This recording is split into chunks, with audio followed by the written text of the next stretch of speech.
If you have been tossing and turning at times, unable to sleep, that voice in your head nagging you, even maybe causing your heart rate to go up because you have aspirations and goals that you keep putting up on a shelf to collect dust, this episode is for you.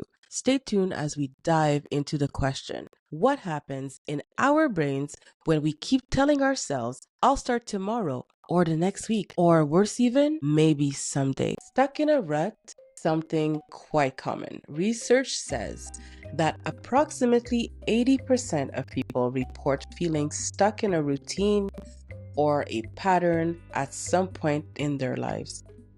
Research also indicates that people who feel stuck often experience decreased creativity and overall life satisfaction. So let's chat. How and why should we get back on track? I am Lydie Jean, and this is Unleash Unrepeatable You Conversations. I hope that you enjoy the topic today, and if you do, that you will share with a friend. Do you have goals, dreams, aspirations, collecting dust? Well, for most of my life, that voice in my head has been questioning me all the time. Liddy, you want to work for yourself. What are you doing on Netflix right now? Why are you moping around, wasting your life? You need to deal with your health, balance your hormones, go for a long walk, get some sun, put your feet on the grass and hug a tree. You want to save money, you want to travel, you want to go to Italy and Greece. Of course, Italy and Greece will always be around, but it's time to do something about this, right? Start planning already. So let's talk about that frustration of watching time slip away while you're feeling stuck, spinning your wheels year after year, trying to move the needle, but allowing your daily routine to take over.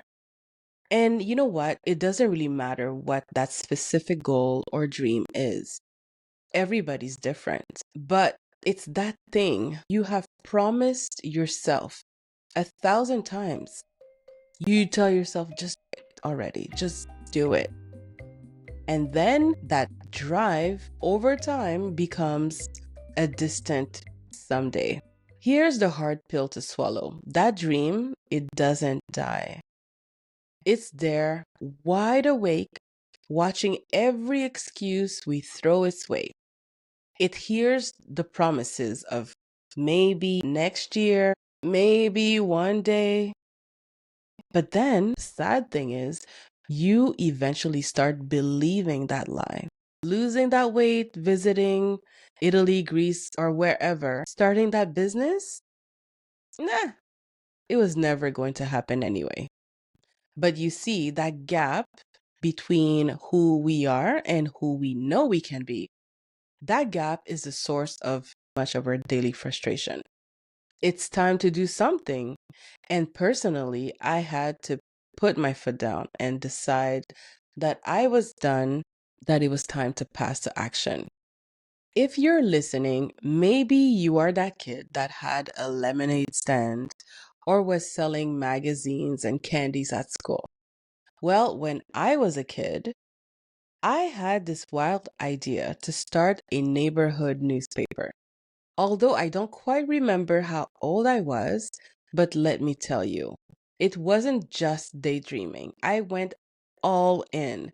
I can still see it. I gathered my siblings and a few kids from around the block and basically ran this whole mini newspaper operation. Picture this. I was the ultimate project manager, assigning roles left and right.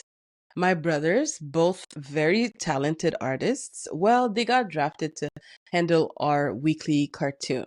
And that blue eye blonde friend of mine, Melissa, I think her name was, I assigned her to write some kind of column about something trending, and so on and so forth. So I mapped out every detail from the front page design to the back cover writing. I was so excited telling the group about how we would print copies and go door to door to sell our little masterpiece.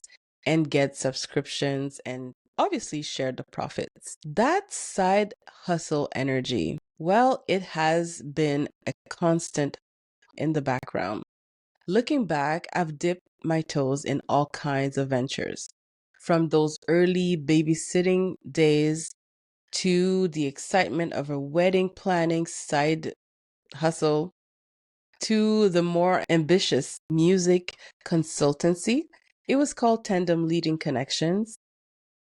Then there was Ninth Brigade. Let's not forget, that was really also fun. We would bring international bands to our city and throw intimate concerts. Each attempt, though, at small businesses were all valuable lessons and things I've learned throughout the way. But I have had more business ideas that I can count. Solutions to real problems.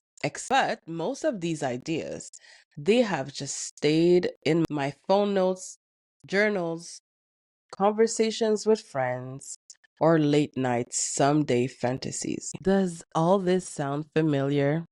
Yeah, I know. Enough of the stories. For now, let's get into the fun stuff. Do you know what actually happens in our brain when we put our dreams on a shelf? The science is wild. The first thing, neural pathway weakening. All right. Our brain operates on a use it or lose it principle through a process called synaptic pruning. The French in me, I apologize. When you postpone your goals by saying not now or maybe someday, you're not exercising the neural pathways connected to those aspirations. Think of it this way: when you consistently avoid taking action toward your goals, those neural connections, well, they begin to weaken over time. The pathways don't always disappear overnight, obviously, but they become less accessible, making it difficult to motivate yourself to just get started. This is why dreams that once excited you can eventually feel distant or even foreign. Your brain has literally been restructuring itself based on your consistent choices of inaction. Number two, the Zeigarnik effect. Again, with the French accent, I'm sorry. Anyway, let's explain this one. So, you know those dreams you've been putting off, right? They're not just forgotten, they're actually taking space in your mental workspace. So, this effect shows that your brain holds on to unfinished business, keeping those abandoned goals in your memory, like browser tabs you've left open for weeks. You might not be actively looking at them, but your brain knows they're there, right? Waiting for whenever you need them. This mental tension is not just forgetfulness, it creates a psychological weight. That's why sometimes you feel mentally exhausted, even on days when you haven't done much. Your brain is basically quietly processing all of these open loops, all those someday promises you've made to yourself, and each postponed dream adds another unresolved tab to your mental browser. The good news, closing those loops either by taking action on your goals or doing something about them, deciding to let some go, maybe, can free up tremendous mental space and energy you didn't even know you were using. Number three, expectancy theory. All right, science shows we only take action when three critical factors align in our brain. Number one, we believe we can do it. Number two, we believe our effort will lead to results. And number three, we genuinely value the outcome, like planning a road trip. You will need, obviously, a car that works, roads that actually lead to your destination, a destination worth visiting. If any piece is missing, might as well you just stay parked in the driveway. That's why some people actually remain stuck for years. It's not that they're lazy, it's just a missing piece in their motivation engine. When all three click into place, suddenly taking action feels almost automatic. The good news, once you identify which factor is weak for you, you can then target it directly. You can either boost your skills, find a clearer path, or reconnect with why the goal mattered to you in the first place. And watch as that dream that felt impossible suddenly starts feeling inevitable.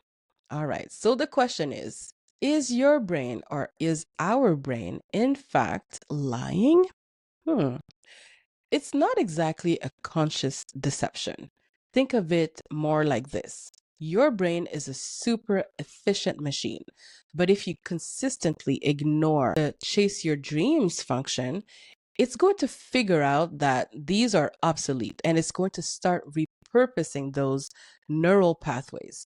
So while it's not a malicious lie, the result is the same. Those delayed dreams become harder and harder to reach. Your brain is in its quest for efficiency. It's essentially paving over the road for your own aspiration. So this is kind of a wake up call. However, that same brain of ours that has shelved those dreams of ours, well, it can actually bring them back to life faster than you think. Let's look at 5 steps that I've been using to help me in my quest. Step number 1, dream excavation. So, we want to now stop trying to invent new dreams. We're going to go old school, grab our journals, our old phones, our current phone, the notes, the voice memos, even maybe exciting texts back and forth that we've had with friends when we were telling them about our dreams and goals. So we're going to dig for the dreams that made us feel alive. Those dreams and goals that got us really excited, right? Those early dreams, those unfiltered ambitions. For me, even that newspaper business that never happened, obviously, it was actually a clear sign that I was meant to build and create. It's in my blood. So that's step number 1. Step 2, the 5-minute rule. So we're going to forget waiting for that lightning bolt of motivation out the door. What actually works is momentum, plain and simple. So your mission, should you choose to accept it, just 5 minutes a day dedicated to your goals. So your mission, should you choose to accept it, just 5 minutes a day dedicated to that dream or that goal. No sweat, no overwhelm.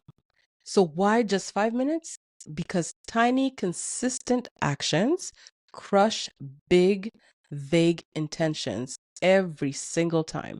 And get this, your brain rewires itself faster with steady little taps than with sporadic, intense efforts.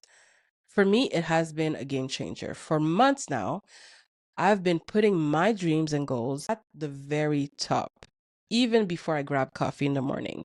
I wake up, I hit myself with that truth bomb that I am an unrepeatable miracle and get things moving.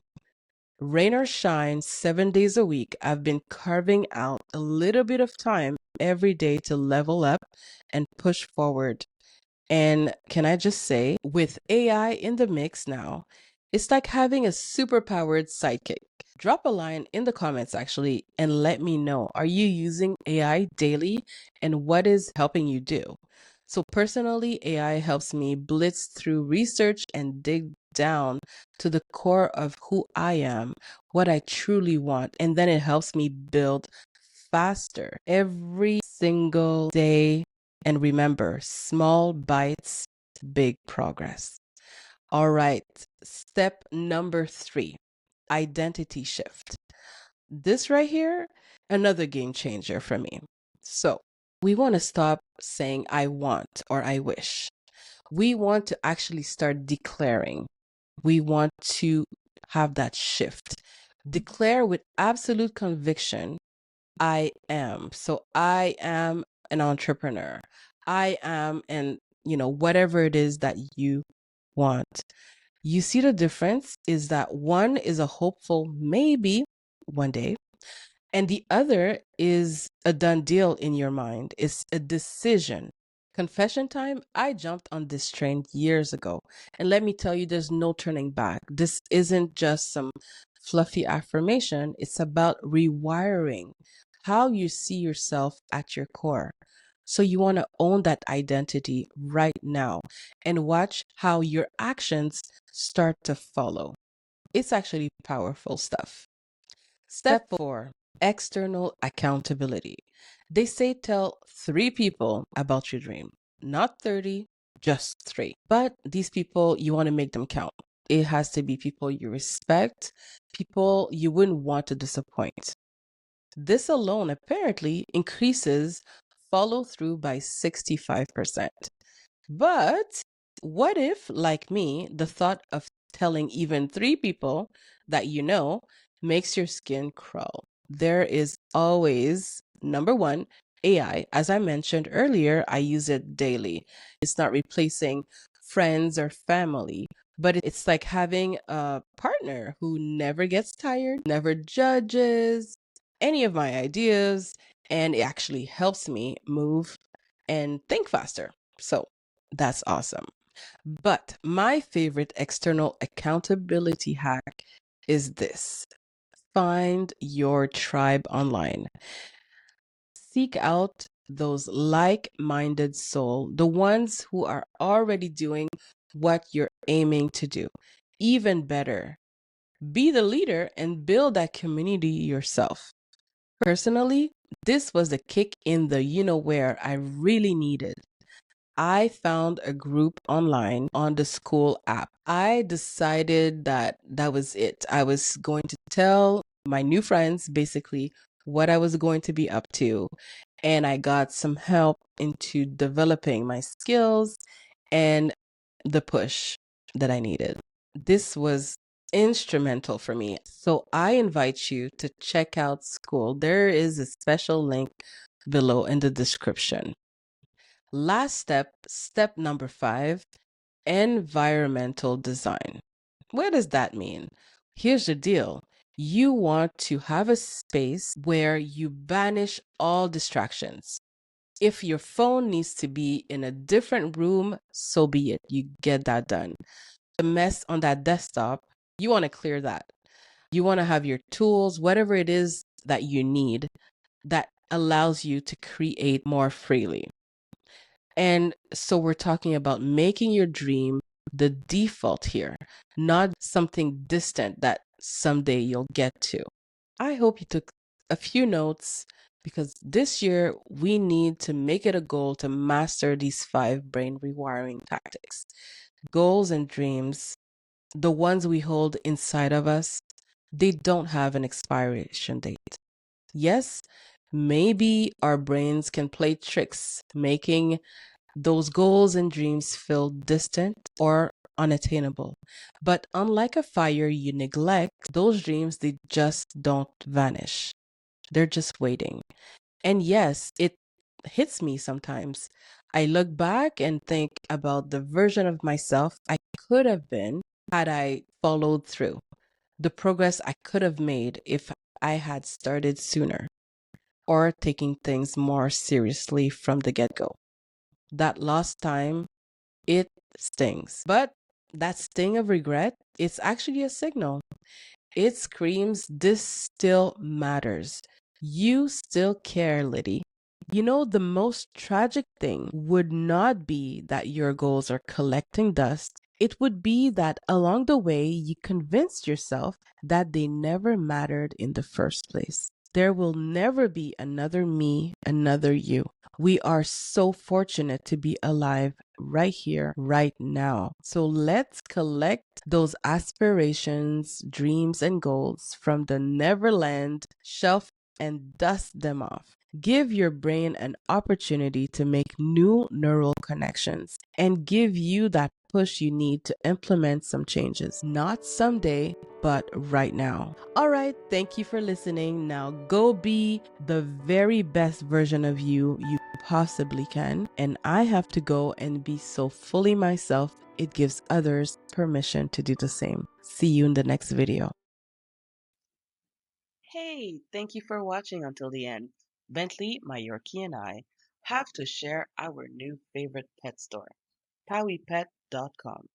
They've got the cutest, eco-friendly organic teas for the whole family, plus adorable toys and cozy beds our pups are totally obsessed with. It's the perfect way to spark joy for you and your fur baby.